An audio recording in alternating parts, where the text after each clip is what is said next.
안녕하세요. 비밀의 떨림 하늘나라의 복음서 마태복음서 24장부터 25장까지 오늘 같이 나누고자 합니다. 두 장의 제목을 정해봤습니다. 정말 참 어려운 문제, 정말 되게 어려운 문제죠. 시간적으로 얘기하기도 어렵고 그 다음에 어떠한 징조로 얘기하기도 대단히 어려운 것이 종말이라는 개념인 것 같아요. 그리고 이걸 너무 얘기하다 보면 잘못하면 이단으로 가기도 하고 막 그래서 참 다루기 어려운 문제라고 생각됩니다. 더불어서 이 종말에 대한 이야기의 귀착점 중에 하나가 보잘것없는 자에게 우리가 어떻게 행동해야 되는지를 잘 보여준다고 생각되어서 보잘것없는 자에게 라는 두 가지 제목을 정해봤습니다. 이 두 가지 제목을 보면서 오늘 본문을 같이 나누고자 합니다. 그런데 오늘 본문 보시기 전에 마태복음 전체 구절을 한번 보시면 좋으실 것 같아요. 마태복음에는 예수님의 설교라고 얘기하는 것이 5번 나옵니다. 꼭 모세 오경과 비교해서 5번 나오죠. 산상수훈 나오고 그 다음에 10장에 제자 파송 설교가 나오고 13장에 비유들이 이제 쭉 나오고 18장에 가서는 제자로서의 삶에 대한 얘기가 나옵니다. 그리고 23장부터 25장까지 종말에 대한 얘기가 나옵니다.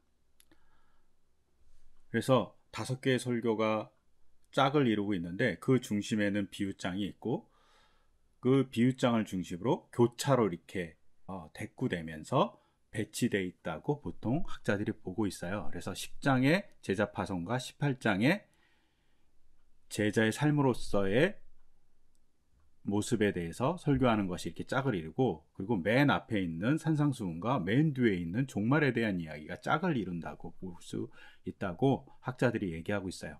근데 산상수훈 설교와 종말에 대한 설교에 공통점이 하나 있어요. 둘 다 산 위에 올라가서 예수님이 얘기하셨다는 겁니다.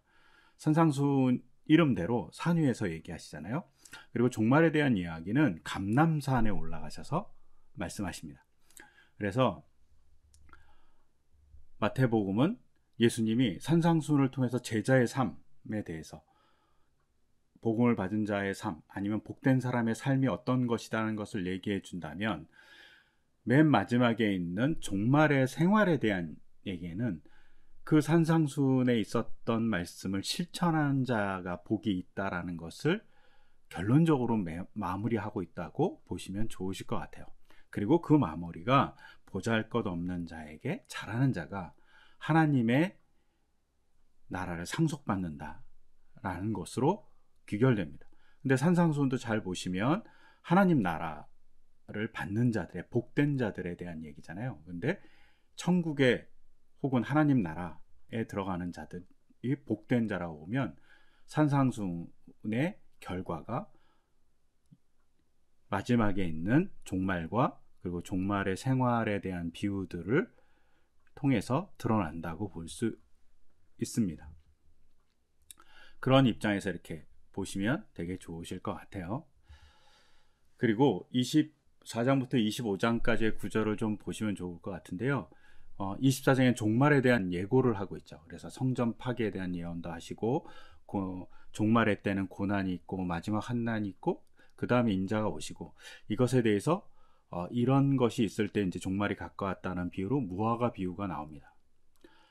근데 이 무화과 비유가 나온 다음에 예수님이 결론적으로 하는 말씀이 뭐냐면, 그날은 아무도 모른다는 거예요. 언제인지 아무도 모른다. 천사도 모르고 아들도 모르고 오직 아버지만 아신다라고 얘기하죠.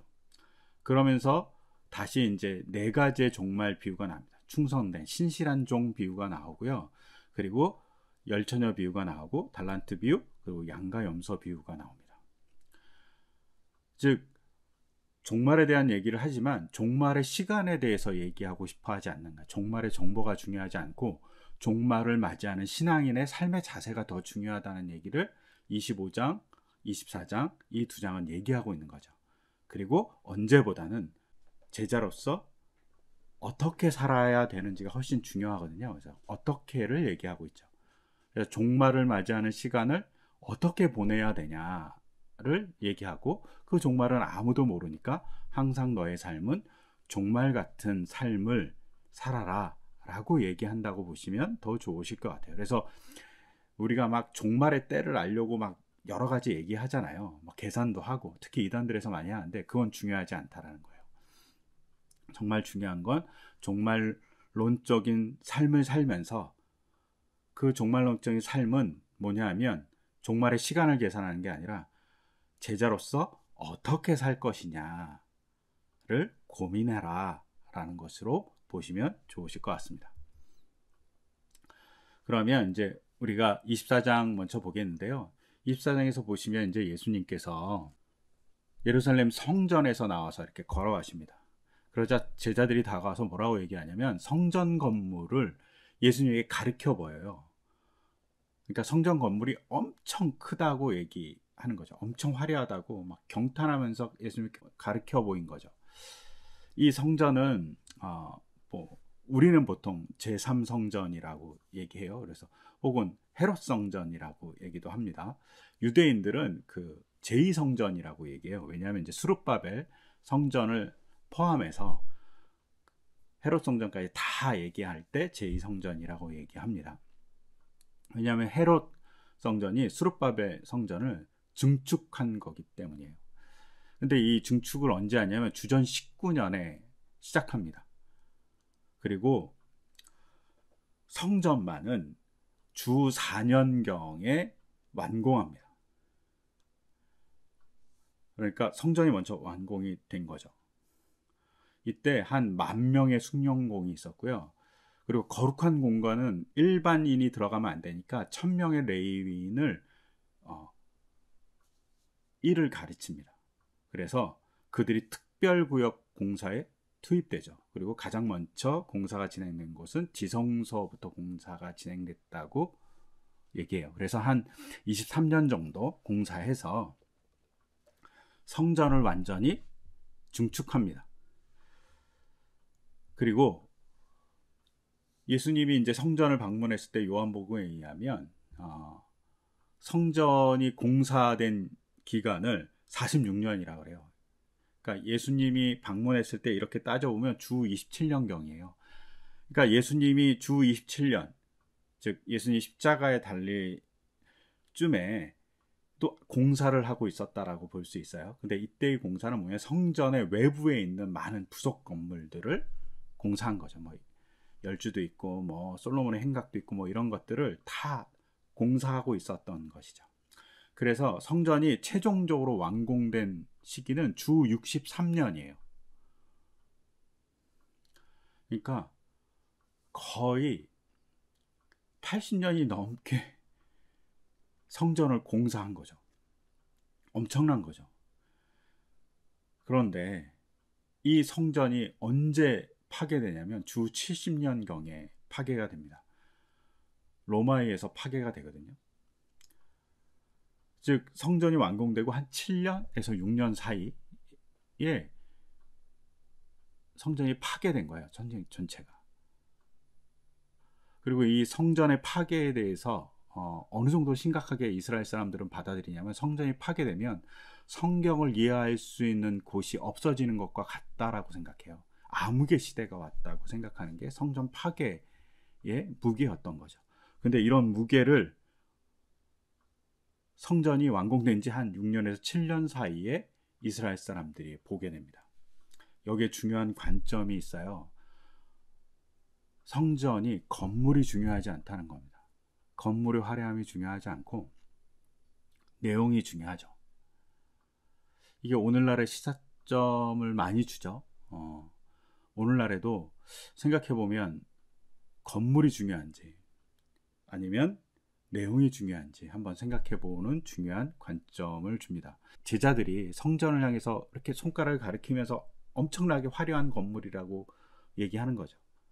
그러자 예수님이 2절에 보시면 뭐라고 얘기하시냐면 돌 하나도 돌 위에 남지 않고 다 무너질 것이다 라고 얘기하는 거죠. 정말 다 무너지죠. 주 70년경에 이렇게 성전이 파괴되는데 이제 파괴될 때 왜 하나의 돌이 그 돌 위에 없었냐면 전설에 의하면 이렇게 금이 녹았다는 거예요. 그래서 금을 찾으려고 돌을 막 해친 거죠. 해치다 보니까 돌 위에 돌 하나 얹혀지지 않을 정도로 예루살렘 성전이 파괴됐다, 이런 얘기가 있습니다. 그리고 지금은 그 예루살렘 성전을 터에는 성전이 있지 않고 모스크가 있죠. 황금돔이라고 얘기하는 것이 있습니다. 여기를 가려면 시간이 정해져 있어요. 아무 때나 못 들어가고 시간이 특정하게 정해져 있어서 들어가야 되는데, 그냥 시간이 정해져 있으니까 아무나 이렇게 확 들어가는 게 아니라 게이트가 있습니다. 그래서 게이트에서 소지품 검사를 해요. 근데 갖고 들어가면 안 되는 것이 몇 가지 있는데, 그 중에 하나가 성경책입니다. 성경책 못 갖고 들어가요. 성경책 있으면 이제 뺏겨요. 그러니까 성경책 못 갖고 들어가고, 그리고 중앙에 있는 것과 같이 이런 구름다리를 통해서만 들어갈 수 있습니다. 그리고 들어가면 이렇게 모스크가 있고요. 모스크 내부는 들어갈 수 없어요. 이슬람 교도만 들어가고 이슬람 교도가 아닌 사람은 들어가지 못하게 하시더라고요. 그런데 이제 제가 갖고 있는 사진 중에 항공 사진들 중에 있는데, 이렇게 하늘에서 모스크를 찍은 거죠. 이렇게 팔각형으로 되어 있는 모스크가 있습니다. 그리고 그 모스크 안에는 이렇게 바위가 있어요. 그래서 여기서 이제 아브라함이 이삭을 바쳤다는 바위이고, 여기가 이제 제단 터였던 거죠. 이걸 되게 거룩하게 생각해서 이것을 이렇게 보존하고 있다고 보시면 좋으실 것 같아요. 그래서 여기가 바위라는 의미도 갖고 있어요.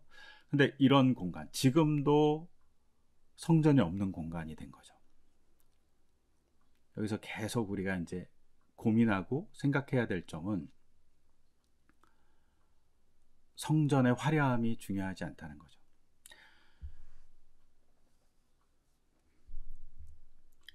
이스라엘 사람들은 이 성전을 가장 아름다운 건물이라고 생각했다고 그래요. 그리고 가장 위용이 있는 건물이고 가장 좋은 건물이라고 생각했다고 그래요.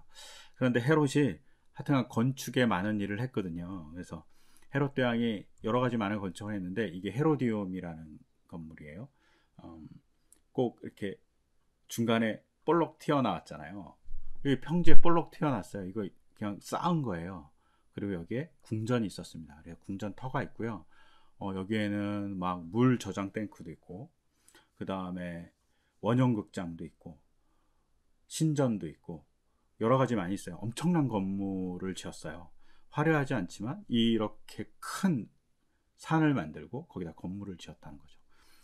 놀라운 일이죠. 이거보다 더 놀라운 건, 가이사라에 가면 인공으로 항구를 만들어요. 왜냐하면 이제 항구가 너무 북쪽에 있으니까 북쪽에 있는 항구를 좀 가까이 내리려고 가이사라에 만든 거죠, 헤롯이. 거기에는 항구만 있는 게 아니라 헤롯 궁전도 있고 원형극장도 있고, 심지어는 원형 경기장도 있었어요. 우리가 배너에 나오는 이렇게 막 경주하는 거 있잖아요. 말 타고 경주하는 거.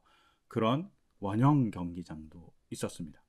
근데 여기가 물이 나오지 않으니까 한 16km 정도 떨어져 있는 곳에서 물을 공급받기 위해서 엄청난 수로를 만듭니다.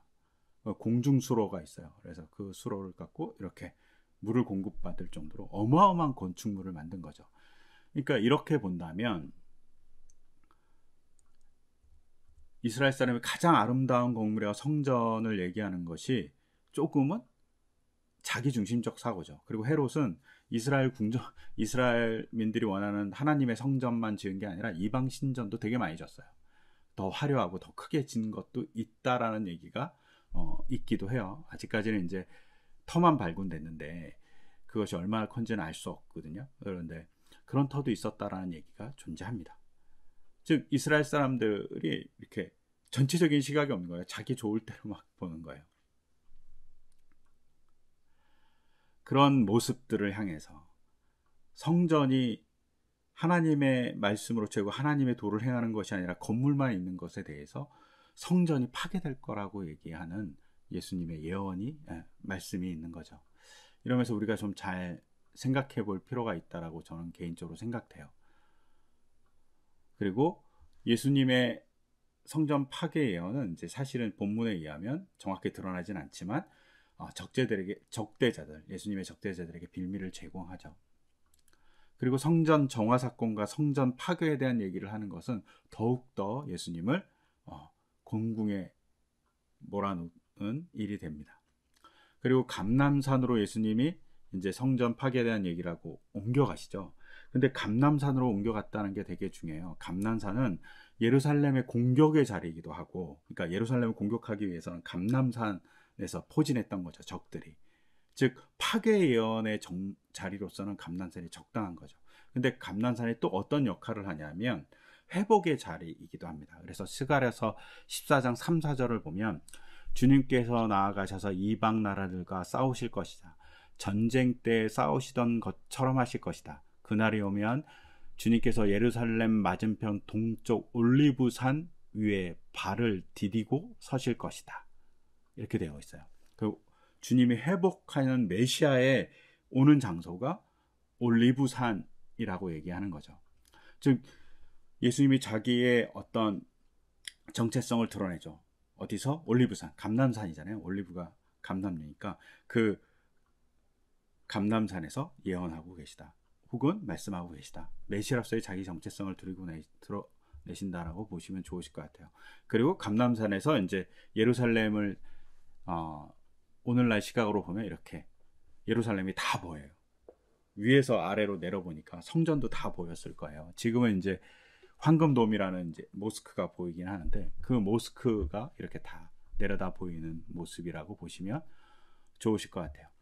이렇게 예수님이 예루살렘 성전의 파괴에 대한 얘기를 하니까 제자들이 물어봅니다. 이런 일이 언제 일어납니까? 너무 궁금하죠. 근데 예수님이 되게 모호한 대답을 합니다. 시기에 대한 얘기를 하는데 그 시기가 되게 모호해요. 이게 언젠지를 알 수가 없어요. 그러면서 크게 5가지를 얘기하는데 미혹하는 사람, 자기가 메시아라고 얘기하는 사람이 막 나타날 거라고 하고, 전쟁의 소문이 많을 거라고 하고, 재난, 그러니까 기근과 지진 같은 소문이 많이 있을 거라고 얘기하고, 예수님 때문에 박해와 그리고 그것 때문에 순교를 당하는 사람들이 많을 거라고 얘기합니다.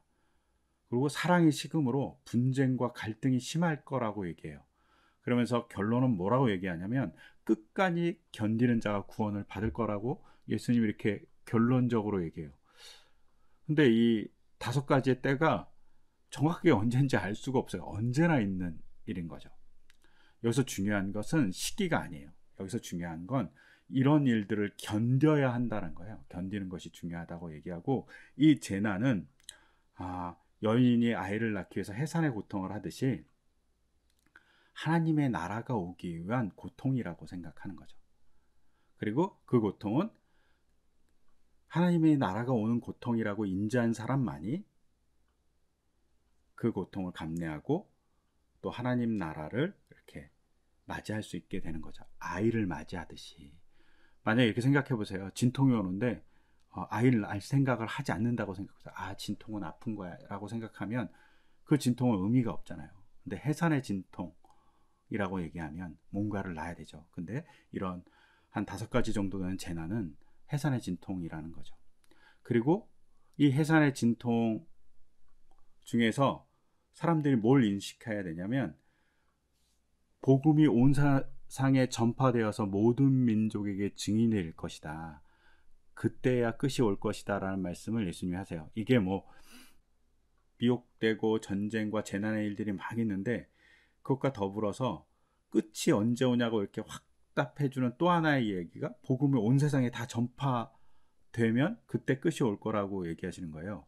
그런데 여기서 오해하지 말아야 될 건 뭐냐면, 옛날에 이제 서구의 선교에서 무슨 얘기가 있었냐면, 우리가 종말을 당겨오자 이렇게 얘기한 시대가 있었어요.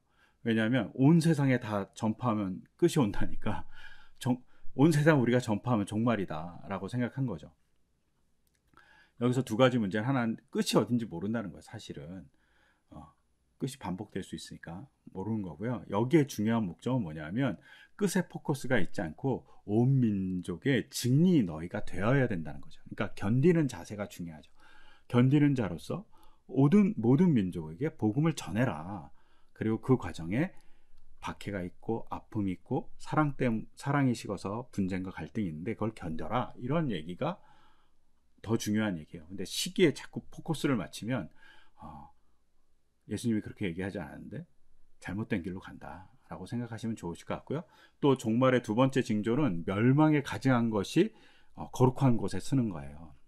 이게 이제 다니엘서의 예언이었는데, 다니엘서의 예언에 나왔던 양태는 주전 한 167년 혹은 8년경에 안티코스 4세, 셀루코스 왕조의 안티코스 4세가 북쪽에서 쳐들어와요, 이스라엘. 그리고 점령하고 나서 제우스의 단을 세워요. 헬레니즘의 영향을 받아서. 그리고 막 성전을 더럽히죠. 그때 이제 이스라엘이 막 일어나갖고 독립운동 해갖고 마카비 왕조가 세워졌거든요. 그 일을 얘기하는 거예요. 그런 일이 있다. 그리고 그 과거의 기억대로 성전 파괴가 일어날 것이다 라는 것을 이렇게 같이 연결해서 생각하는 거죠. 더불어서 뭐 여러 가지 이야기가 있지만 멸망에 가증한 것이 그러면 뭐냐, 안티쿠스 4세의 얘기는 과거 얘기니까 뭐 빌라도가 로마 깃발을 예루살렘에 세운 것이다, 아니면 칼리굴러가 신성 모독을 하기 위해서 자기 신상을 세우려고 했다, 뭐 성전 파괴다, 뭐 이런 얘기들이 학자들 간에 논란이 많이 있는데 결론이 없어요. 그거는 다니엘의 가증한 것이 뭐냐는 고민은 우리에게 필요하다는 거죠. 그리고 그 다니엘의 가증한 것이 멸망의 상징인 거죠. 그러면 오늘날 받아들이는 상징적 의미로서 우리가 받아들여야 될 것은 뭐냐면, 예루살렘의 파괴는 멸망에 가증한 것, 즉 하나님이 원하지 않는 것이 그 공간에 있을 때예요. 교회가 교회답지 못하고 성전이 성전답지 못할 때가 파괴일 수 있다라고 오늘날로 해석하면 해석할 수 있지 않을까 싶어요. 그리고 이런 종말의 때가 얼마나 급하고 위급한지에 대해서 얘기할 때는, 이렇게 종말의 때가 오면 산으로 도망가라 그래요. 산으로 도망가는 것은 전쟁을 피해서 도망가는 곳이 보통 산이었기 때문이에요. 그러니까 산으로 도망가라는 거고, 지붕 위에 있는 사람은 내려오지 말라고 얘기해요. 이렇게 집 구조를 보시면 아시겠지만 보통 지붕이 평평해요. 우리 같이 이렇게 뾰족뾰족하지 않고. 그리고 집들이 다 연결돼 있어서, 그리고 지붕이 휴식 공간이고 식료품을 뭐 만드는 공간이고 혹은 초막을 만드는 공간이고, 더울 때는 거기 올라가서 쉬기도 하고 저녁에. 그런데 그러다가 위험이 있으면 도망가는 탈출로였던 거예요. 다 연결돼 있으니까. 우리 영화에서도 가끔 보잖아요. 이런 식으로 집이 막 연결돼 있기 때문에 막 도망가는 거예요. 그래서 지붕 위에서 내려오지 말라는 건 빨리 도망가라는 것을 의미해요. 그 다음에 밭에 있는 사람은 겉옷을 가지려고 뒤돌아서지 말라 그래요. 이것은 겉옷을 언제 입냐가 중요한데, 겉옷은 종교적 의무를 다할 때 입는 거예요. 그리고 겉옷을 입지 않을 때, 화장실 갈 때, 잠잘 때, 밭일할 때 정도 겉옷을 입지 않거든요. 근데 겉옷을 종교적 의무로 입을 때는 말씀을 읽거나 아니면 쉐마를 외울 때 꼭 입어야 돼요. 근데 이 정도, 어느 정도로 급하냐, 겉옷을 가지더 뒤돌아서지 말고 도망갈 정도로 너희들이 종말이 오면 되게 급하다라는 걸 얘기해요. 그리고 아이벤 여인과 젖먹이를 가진 여인은 불행하다고 얘기해요. 왜냐하면 이게 포로로 이제 사람을 잡아가잖아요. 그때 가장 쓸모 있는 여자는 아이를 가질 수 있는 여자라고 그래요. 그 다음에 어린 여자아이, 그 다음에 결혼했지만 젊고 아기를 가질 수 있는 여자, 그리고 그 다음에 아이를 가질 수 없지만 맷돌을 돌릴 수 있는 여자, 이렇게 순서대로 중요하지 않은 순서대로 이렇게 나열되는 거죠. 그러다가 맨 마지막 제일 중요하지 않은 여자가 뭐냐, 임신한 여자 혹은 젖먹이가 있는 여자예요. 필요 없는 거죠. 이런 여자들이 제일 필요 없는 존재, 즉 전쟁이 찾아오면 가장 쉽게 버려지거나 죽임을 당하는 여자들이라고 얘기하는 거죠. 이런 여자들이 정말 불행하다. 그러니까 지금 종말의 때가 얼마나 급박한지를 알 수 있죠. 그리고 겨울이나 안식일이 아닐 기도하라고 그래요. 왜냐하면 겨울에 우리 같이 추운 게 아니라 비가 와요. 그러니까 도망가기 너무 어려운 거예요. 그리고 안식일에 도망가지 말라는 거, 안식일에는 이동할 거리가 있으니까 걸어갈 수 없잖아요. 또 안식일에는 무기를 가지고 전쟁하는 것이 금지되어 있으니까 쳐들어오면 방어할 수가 없는 거예요. 그래서 예루살렘이 함락될 때 정말 유월절 기간이었고, 그래서 저항을 제대로 못해서 죽었다고 해요. 그리고 요세푸스의 기록이 과하긴 하다고 요세푸스 스스로도 얘기하지만, 요세푸스에 의하면 110만 명이 죽고 그 당시 예루살렘에, 그리고 9만 7천 명이 포로로 잡혀갔다고 되어 있어요. 엄청나죠. 이런 일이 벌어진다는 거죠. 안식일이 오면 이런 안타까운 일이 오지 않도록 기도하라 그랬는데 그 일이 왔죠. 로마에서 멸망될 때. 그러니까 그런 모습들을 생각하면서 마태복음의 독자들이 이 본문을 보고 생각한 게 뭐냐면, 예루살렘 성전이 멸망된 것을, 파괴된 것을 생각했을 가능성이 되게 많아요. 마태복음이 예루살렘 파괴 이후에 쓰여졌을 것 같거든요. 그러면 분명 예루살렘 파괴에 대해서 생각하면서, 멸망에 가져간 것이 성전 파괴를 통해서 밟힌 것이고, 그리고 그때 우리가 얼마나 급하게 망했는지를 회고하게 됐을 거라는 생각을 좀 할 수 있어요. 이런 면에서 이제 마태복음 24장을 볼 필요가 있습니다. 그리고 이렇게 환난을 당한 사람들이 정말 이렇게 어려움을 당했잖아요. 그때 포기하지 말고 하나님의 말씀대로, 하나님의 말씀, 예수님의 말씀대로 살아라고 얘기하는 것이 종말에 대한 이야기에서 중요한 포커스라는 것을 잊지 않으셨으면 좋겠어요. 그러면서 재림이 있을 것이다. 언제? 환난 날이 지난 다음에 인자가 올 것이다. 그래서 이스라엘 백성, 특히 마태복음의 독자들, 2000년 전의 독자들은 지금 자신이 다가가고 있는 환난이 지나간 다음에 예수님이 올 거라고 이렇게 생각했을 가능성이 있습니다. 근데 이때 광야나 골방에 있다고 말하면 믿지 말라고 얘기해요. 광야나 골방, 광야에 이제 득도한 사람이 나타나, 우리나라만 계룡산에서 계시를 받아서 내려오는 사람들이 있잖아요. 그런 거예요. 똑같은 거. 광야에 계시를 받아서 누가 나타나고 내가 메시아다 이렇게 얘기하는 걸 믿지 마라. 골방에 있다고 얘기하는 걸 믿지 말라는 건, 골방은 그냥 미리 종교 같은 거 있잖아요. 미리 종교, 그런 밀교 같은 거. 그 사람들이 모여서 숨겨서 여기에 메시아가 있어 라고 이렇게 비밀리 하는 사람들을 믿지 말라는 거죠. 이게 현대에도 되게 비슷하죠. 그렇게 갑자기 득도해서 내려온 사람도 있고, 거짓을 속여갖고 비밀리에 막 우리가 메시아를 만났어 막 얘기하면서 포기하는 사람들도 있잖아요. 이런 걸 믿지 말라는 거예요. 메시아가 올 때는 번개가 동쪽에서 서쪽까지 주검이 있는 곳에 독수리가 모이듯이 오실 거라고, 이건 공개적으로 모든 사람이 한꺼번에 보고 아는 방법으로 오실 거라고 얘기하는 거예요. 이런 면에서 이제 재림에 대해서 우리가 잘 생각해야 되고, 이단에 대해서도 잘 생각할 수 있는 여기 포인트를 주죠. 재림 혹은 종말은 공식적으로 온다는 거죠. 그리고 그렇게 종식적으로 오는 재림은 언제 오냐? 환난이 많이 있는 것은 무화과 잎이 많아지는 거죠. 잎이 많아지면 이제 열매가 열리겠죠. 여름이 가까우겠죠. 그 여름이 가까운 것이다 라고 얘기하면서 환난을 견뎌라라고 얘기하는 거죠. 그런데 이렇게 환난을 견뎌라 이렇게 얘기하면서 예수님이 중요한 얘기를 하죠. 종말의 때는 아무도 모른다라고 얘기해요. 천사도 모르고 아들도 모르고 아버지만 아심. 이게 중요합니다. 모릅니다. 언제인지 알 수 없어요. 이걸 절대 잊지 말아야 돼요. 여기 핵심 키워드는 모른다는 거예요. 그럼 모르면 어떻게 해야 되냐에 대한 얘기가 이제 종말에 대한 비유인 거죠. 그래서 24장 마지막에 신실한 종의 비유가 나옵니다. 충실한 종의 비유가 나오거든요. 그래서 이 신실한 종이 주인이 뭔가를 맡기고, 자기 재산을 맡기고 종들에게, 특별하게 이제 우두머리 종이 있겠죠. 그 우두머리 종들에게 맡기고 떠납니다. 근데 신실한 종은 그걸 잘 관리해서 주인이 돌아올 때 보고를 하고 주인이 명령대로 잘하지 해서 주인이 자신의 모든 것을 맡겼다라고 얘기하죠. 칭찬해 주죠.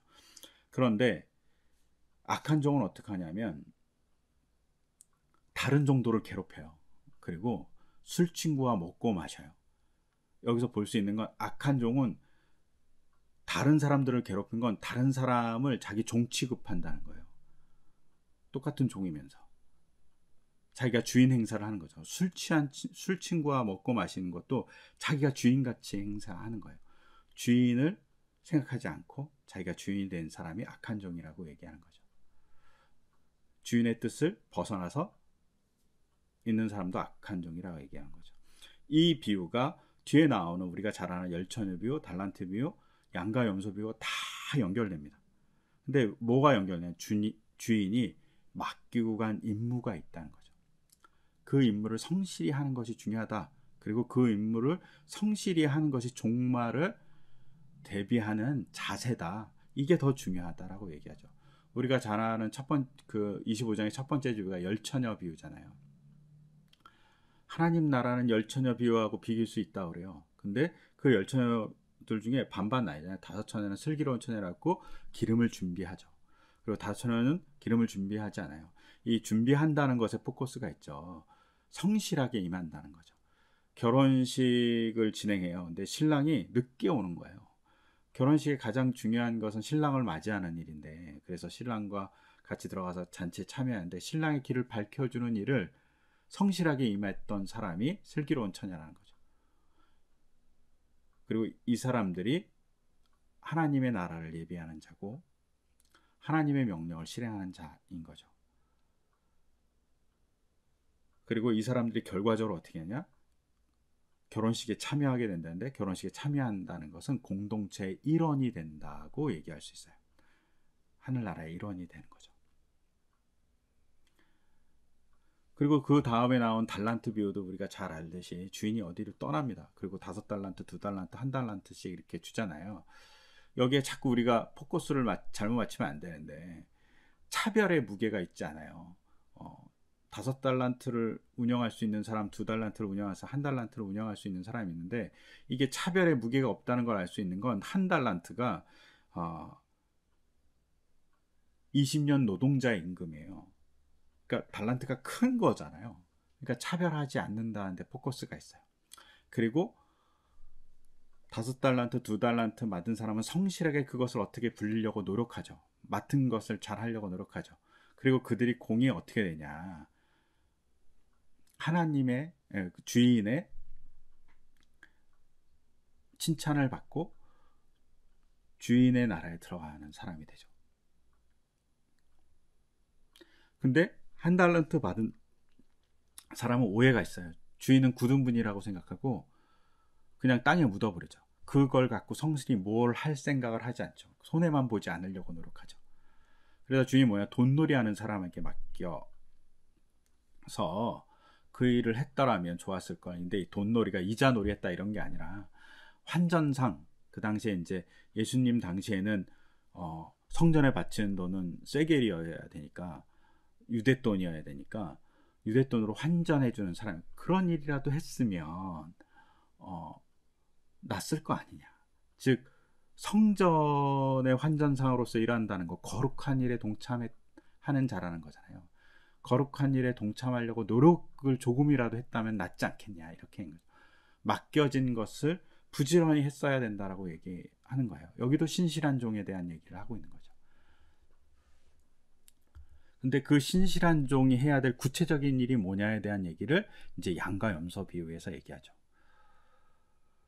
양과 염소 비유를 보면 이제 주인이 돌아올 때를 인자가 영광에 둘러싸여서 올 때니까 심판의 날이죠. 그때 구분할 거라는 거죠. 오른쪽과 왼쪽을 구분하는데, 오른쪽은 좋은 거, 왼쪽은 나쁜 거니까 유대인들은. 근데 양은 좋은 거로 보여지고 염소는 나쁜 걸로 이렇게 규정했던 것 같아요, 비유상으로는. 근데 양인 사람들은 어떠냐? 줄인 자, 목마른 자, 나그네, 헐벗은 자, 병든 자, 감옥에 갇힌 자 등을 돌보는 사람이죠. 근데 이 사람들을 뭐라고 얘기하냐면 보잘것 없는 사람을 돌보고 대접했다고 해요. 그리고 그 사람을 대접한 게 나를 대접한 거라고 얘기하죠. 그리고 보잘것 없는 사람을 뭐라고 얘기하냐면 내 형제 자매라고 얘기해요. 여기서 중요한 거죠. 보잘것 없는 사람을 바라보는 시각이 뭐냐면 그냥 도와줘야 될 불쌍한 자녀가 아니라 예수님의 형제 자매로 바라보는 거죠. 그런 시각을 갖는 것이 중요하고, 그런 시각을 가지고 보잘것 없는 사람을 대접하는 것이 하나님의 나라의 일 중에 하나라고 얘기하는 거죠. 그리고 염소인 못된 사람들은 보잘것없는 사람 하나에게 선을 행하지 않은 사람이라고 얘기하죠. 그리고 이렇게 선을 행한 사람은 예비된 하나님 나라를 상속받게 될 거라고 얘기해요. 맡겨진 나라를 성취하는 거죠. 이런 면에서 우리가 잘 생각해야 됩니다. 즉 종말 비유는 시간을 얘기하고 있지 않아요. 그리고 종말에 대한 얘기는 시간을 얘기하고 있지 않고 뭘 얘기해 주고 싶어 하냐면, 종말의 때가 임했을 때, 환난이 있을 때 우리가 기억해야 될 것은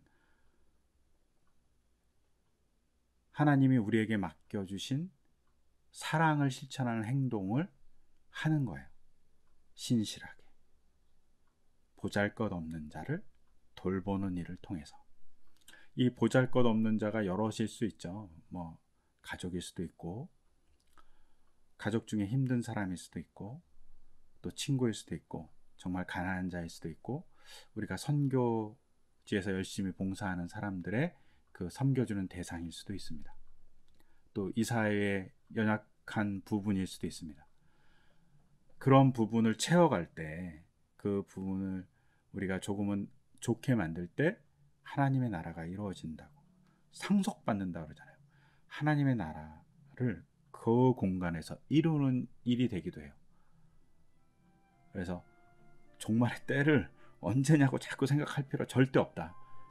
단지 우리가 할 일은 산상수훈에서 얘기한 것을 실천하는 것이 종말을 맞이하는 자의 자세다라고 보시면 좋을 것 같습니다.